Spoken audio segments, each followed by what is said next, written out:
Nico et Julie, paranormal.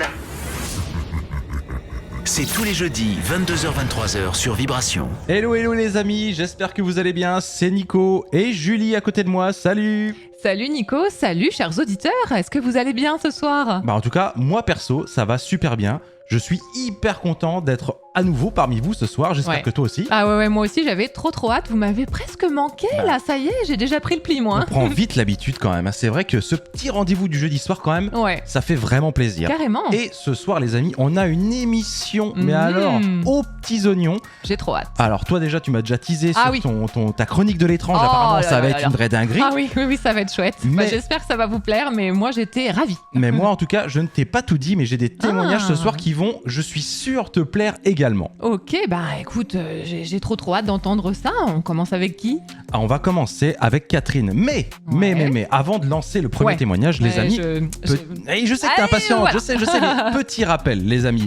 Si vous aussi, vous voulez passer dans l'émission, que vous avez vécu un phénomène étrange, écrivez-nous à paranormal@vibration.fr si vous nous écoutez sur Vibration, ou paranormal@8fm.fr si vous nous écoutez sur 8fm, bien évidemment. Et ce soir, les amis, nous avons la chance de recevoir Catherine qui apparemment a vécu une expérience un petit peu particulière à l'aide d'une planche Ouija. Alors ça s'apparente à une planche Ouija, c'est pas tout à fait une planche Ouija, mais c'est plutôt du spiritisme. Mais on va vous expliquer un petit peu de quoi il s'agit. Est-ce que tu es avec nous, Catherine ? Salut ! Oui, je suis là. Bonsoir à tout le monde. Salut, comment ça va ? Salut Catherine, bonsoir à toi. Ça va, tout va bien. Bon, alors, il paraît que tu as quelque chose de très intéressant à nous raconter. Alors, dis-nous tout. En fait, c'est une histoire qui date d'une trentaine d'années. J'avais 17 ans à l'époque. Et alors, on avait un petit groupe d'amis. On était 4. Et un soir, on s'est embêtés. On avait 17 ans. Bon, voilà. Alors, j'avais dit à mes amis, je crois que mon père a une planche de contreplaqué dans la cabane, dans l'abri de jardin. Je vais aller la chercher et on va faire une séance. Donc, on était tous OK. On a fait nos petits découpages avec les lettres de l'alphabet, le oui, le non et le 0 jusque 9. Ah ouais, c'est fou. Donc c'était c'était vraiment comme ça quoi. En vrai, c'est souvent comme ça que ça commence les séances de spiritisme. Alors les amis, on va quand même vous expliquer. Expliquer quand même ce qu'est ce qui s'apparente à une planche de Ouija a priori, si j'ai bien suivi. Alors le spiritisme, les amis, là pour ce qui concerne Catherine, elle avait donc une planche de contreplaqué. Vous connaissez peut-être ça sous le nom de Ouija. Alors c'est une planche avec lesquelles se trouve l'alphabet, des chiffres, et le oui et le non. Et le but étant de poser ses doigts sur un verre ou sur un autre support, ça peut être une goutte Ouija, enfin un morceau de bois, ou un verre, et de poser des questions. Et les esprits, les fantômes, sont apparemment susceptibles de déplacer le support sur lequel vous avez posé vos doigts pour écrire ces messages. C'est bien ça, je me trompe pas, Catherine, hein ? Ah non, c'est exactement ça. Voilà, super. Donc en fait, moi j'avais pris un verre, un petit verre. Voilà, mais je ne vous cache pas que c'est grâce aux films d'horreur qu'on regardait. Ah oui, évidemment. On a tous les mêmes références, c'est évident. Voilà, parce que dans les années 90, ça n'existait pas les GSM. Donc, on se regardait des films d'horreur.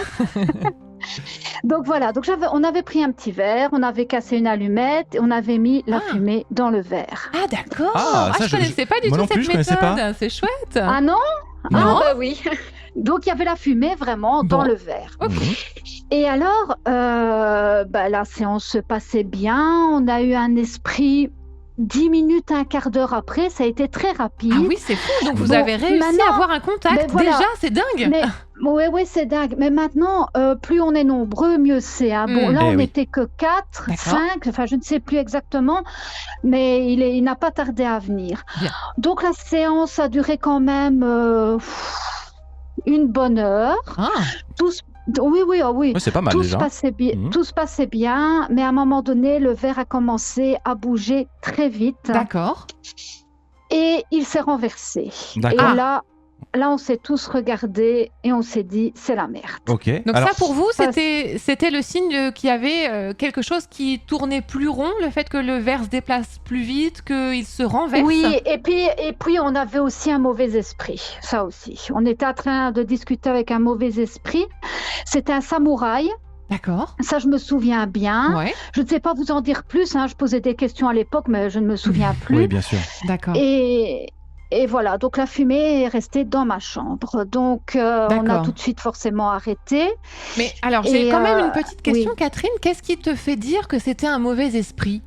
Mais parce que les questions qu'on posait n'étaient pas sympathiques. C'était vraiment des bêtes questions, mais on voyait que ça l'énervait. D'accord, je comprends mieux.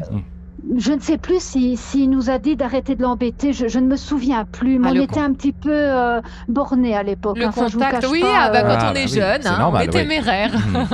Oui, tête brûlée comme ça, on ne se rend pas compte, on ne savait pas les conséquences qu'il aurait pu avoir, donc il faut faire très très attention, ça je préviens tout le monde. C'est pas qu'il ne faut pas en faire, mais il faut savoir s'y prendre. D'accord. Voilà, on écoute tes conseils, Catherine. Le message est passé. Le message est bien passé. Surtout pas faire comme nous à l'époque. Ouais. Et alors, tout le monde est reparti chez eux. Ouais. Et moi, la nuit, je me suis réveillée et j'ai vu au bout de mon lit une personne. Et je sais que c'était un homme parce qu'en fait, tout le contour de son corps s'était éclairé en néon vert. Et il avait une grosse carrure. Mais vraiment, c'est marrant, c'était comme vraiment le samouraï, là. Vous voyez, à l'époque... Ah, mais tu penses qu'il avait l'armure? Ouais, c'est ça, l'armure, quoi. Oui, voilà. Ah, ok, ouais, on avait ses épaules très larges, comme ça, là. C'est vrai que le profil était certainement hyper reconnaissable, en fait. Oui, mais je ne voyais pas son visage. Donc, je voyais que le contour de son corps. Donc, j'ai allumé la lumière et il n'y avait personne. J'ai regardé s'il y avait des... Enfin, je ne sais pas. Il n'entendait rien. Donc, il n'y a même pas des objets qui se déplaçaient. Rien du tout. Ouais. Et quand j'éteignais, il réapparaissait. Ah, parce qu'il n'y a pas eu qu'une seule apparition. Waouh là là. Ouais, t'as dû avoir tellement non, j'ai fait 5-6 fois. Ça allumé, éteint, il était toujours là. Donc, quand la lumière est allumée, tu ne le voyais pas. Mais quand tu étais dans le noir, tu le voyais. Voilà, exactement. Ouais, il ne bougeait pas. Bougeait pas. D'accord. Et alors, je me pinçais même la joue. Je dis, mais tu es folle. Mais oui, tu te disais, mince, je suis pas réveillée, c'est un cauchemar. Oui, non, pas du tout. Donc, alors, j'ai mis ma couverture sur la tête. Et je sais pas la technique de la couverture. Bien mais sûr. Moi aussi, je l'ai. Cette technique, elle est d'enfer. Elle marche à tous les coups. Et je ne sais pas par quel moyen j'ai réussi à m'endormir. D'épuisement, certainement. Hein. Oui, à mon avis, oui. Ouais. Donc, le lendemain matin, je téléphone tout de suite à mon meilleur ami. Oui.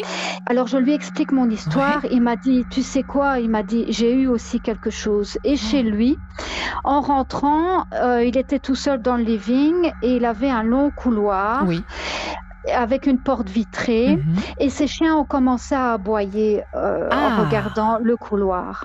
C'est hyper intéressant parce que quand les animaux commencent à réagir, tu te dis, ça vient pas que de toi en fait.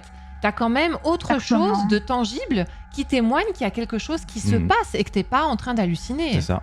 Mais en fait, les animaux sont très réceptifs apparemment. C'est vrai. Oui. Donc, après, il regarde dans le couloir, dans son couloir, et là, il a vu 4 ombres blanches passer. D'accord. Mais ça, lui, c'était le soir. Donc, quand il est rentré chez lui après la séance. Moi, là, j'avais rien eu. Moi, c'était la nuit. Lui, c'était la veille au soir. Ok. Donc, après, on a téléphoné à l'autre personne, une amie qui, elle, est complètement aveugle. Je précise parce que ça a de l'importance après par la suite. Donc, elle est rentrée chez elle et elle, c'était aussi le soir même. Sa maman était partie se coucher, donc elle était toute seule dans son living et elle cherchait un décapsuleur pour ouvrir sa bouteille. Donc, elle tâtait avec sa main et elle avait un immense plan de travail et elle a entendu glisser tout du long le décapsuleur et il a atterri dans sa main. Oh la vache. Voilà. Ouais. Alors, mon Dieu. Après, ça peut paraître comme étant un coup de main, tu vois. Enfin, genre, il l'a aidé. Tu vois. Le coup, oui. L'interprétation. Mais je veux dire, même si c'est un super coup de main, c'est sympa, mais ça doit faire trop peur, quoi. Enfin, c'est horrible. Le raclement. Donc, tout ça pour dire qu'ils ont été gentils sur le coup. Et moi, on a pris ça comme une mise en garde. Oui, je pense. Voilà, comme quoi il fallait pas jouer avec ça, il fallait pas embêter les esprits quand eux n'en avaient pas envie. Ça, c'est très, très important. Ouais. Et voilà, donc après, nous avons tout stoppé et on les a laissés en paix. Finalement, tu vois, moi, j'aime beaucoup ton histoire parce que c'est une jolie leçon de vie aussi, finalement. C'est que, forcément, on est jeune, on a envie de forcer, on est téméraire. Et malgré toutes les mises en garde, les noms en fait que vous avez reçus, les signaux d'arrêter la séance, Vous avez continué. Et puis voilà, il y a eu la leçon derrière. Je pense un bon coup de flip à tous ceux qui ont participé et ça a recadré quoi. Ce qui est bien aussi, c'est que vous ne vous êtes pas arrêté, vous n'êtes pas dit la Ouija c'est diabolique, le spiritisme c'est diabolique. Vous avez été plus loin dans votre démarche et dans vos conclusions et ça, je trouve ça très très bien. Donc bravo à vous d'avoir été plus loin dans votre raisonnement. Mais disons qu'avec le temps, voilà, et puis on a attrapé de la maturité aussi au fil du temps. Donc, mais maintenant, bon, malheureusement, de moi-même, j'aimerais bien en refaire une, mais ce serait bien sûr complètement différent avec beaucoup de bienveillance, bien évidemment. Mais c'est ça, je pense que c'est comme tout, c'est certainement l'intention, le geste, la nature profonde de ce que vous faites qui a un impact énorme. Donc, voilà les amis, répandez de la bienveillance et de la bonne humeur et de la bonté et je pense que vous serez récompensés. Et ben en tout cas, Catherine, merci beaucoup pour ton témoignage et ta confiance. Et moi j'adore. Avec plaisir. J'adore. Et merci à vous. Écoute, on est vraiment ravis. D'ailleurs, petit indice, je me permets, mais il me semble t'entendre avec un petit accent. Tu nous écoutes d'où ? La Belgique, la région voilà, génial. Super, merci beaucoup à toi en tout cas, ça nous a fait super plaisir. On fait un bisou à tous les amis belges qui nous écoutent. Merci, c'est bien gentil et continuez vos vidéos. Merci, c'est super. À bientôt Catherine. À très bientôt Catherine. Allez, bye bisous. Bye, bisous. Salut. Bon moi ça m'a beaucoup plu cette histoire de spiritisme. Moi j'ai bien aimé parce que ça ressemble presque à une fable. Tu sais, les fables de La Fontaine avec la petite leçon de morale à la fin et finalement même des expériences paranormales, il y a des trucs à retirer de tout ça. Vraiment, tout à fait. Bon en tout cas les amis, on va se faire une petite pause. Allez, on va revenir juste après avec la chronique de l'étrange, la chronique de Julie. Alors tu nous as prévu quoi là ?